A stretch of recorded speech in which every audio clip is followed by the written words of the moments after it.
గుంపు మేస్త్రి గుంటనక్క కలిసే ఉన్నారంటూ కవిత ఘాటు వ్యాఖ్యలు చేశారు. ఫోన్ ట్యాపింగ్ పేరుతో డ్రామాలు మొదలు పెట్టారన్నారు. మున్సిపల్ ఎన్నికల సమయంలోనే విచారణ ఎందుకు చేస్తున్నారని ప్రశ్నించారు. మున్సిపల్ ఎన్నికలలో 42% మాట ఎత్తకుండా కాంగ్రెస్ ప్రభుత్వం ముందుకు పోతుంది. ఆ ముందుకు పోయేటటువంటి సందర్భంలోనే మరి బీసీలు ఎక్కడ తెలుసుకుంటారో, మరి సంస్థలు, చాలా సంస్థలు, వ్యక్తులు ఎక్కడైతే గలమెత్తుతారో అనేటటువంటి ఆలోచన రాగానే ఏం చేస్తారు, గుంపు మేస్త్రి గారు గుంటనక్క గారిని ట్యాపింగ్ కేసులో పిలుస్తారు. గుంపు మేస్త్రి గుంటనక్క ఇద్దరు కలిసే ఉన్నారు.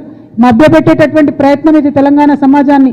రేపు పొద్దున మీరు నోటిఫికేషన్ ఇస్తున్నారు మున్సిపాలిటీస్ కోసం, మా బీసీలంతా ఏకమవుతారు, ఏమైంది మా 42% అడుగుతారని చెప్పి కొత్త డ్రామా మొదలుపెట్టారు తప్పితే ఇది ప్రజలకు వనకొచ్చేటటువంటిది కాదు.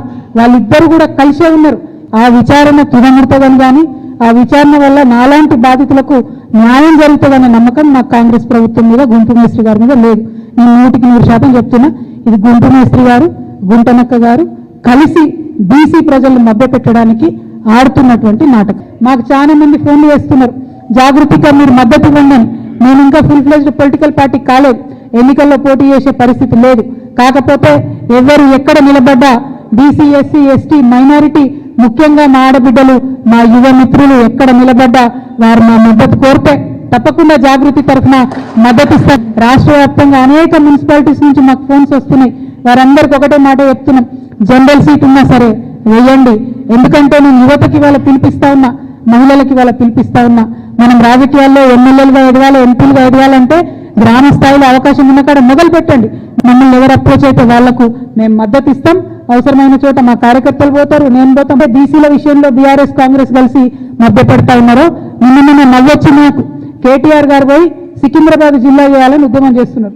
10 ఏళ్లలో సికింద్రాబాద్ జిల్లా చేయమని అడిగినటువంటి వాళ్ళందరినీ కూడా అణచివేసి జైళ్లలో వేసి విస్మరించి ఇవాళ మళ్ళా కొత్తగా పోయి సికింద్రాబాద్ జిల్లా చేయాలని కేటీఆర్ గారు మాట్లాడుతూ ఉన్నారు. నేను ఒకటే చెప్తా ఉన్నాను, రేవంత్ రెడ్డి గారు జిల్లాలు పునర్వ్యవస్థీకరణ చేస్తామని చెప్పి మాట్లాడుతున్నారు. కానీ మనందరికీ తెలుసు, జనగణన చేస్తున్నటువంటి కేంద్ర ప్రభుత్వం జిల్లాల పునర్విభజన పైన పాబంది పెట్టింది 2027 వరకు. అయినా సరే రేవంత్ రెడ్డి గారు నేను పునర్విభజన అని మాట్లాడుతున్నారు. అది ఇప్పట్లో కాదు. కానీ జాగృతిగా మేము డిమాండ్ చేస్తా ఉన్నాం, జిల్లాల పునర్విభజన ఎప్పుడు జరిగినా సికింద్రాబాద్ ప్రత్యేక జిల్లాగా ఏర్పాటు చేయాలి.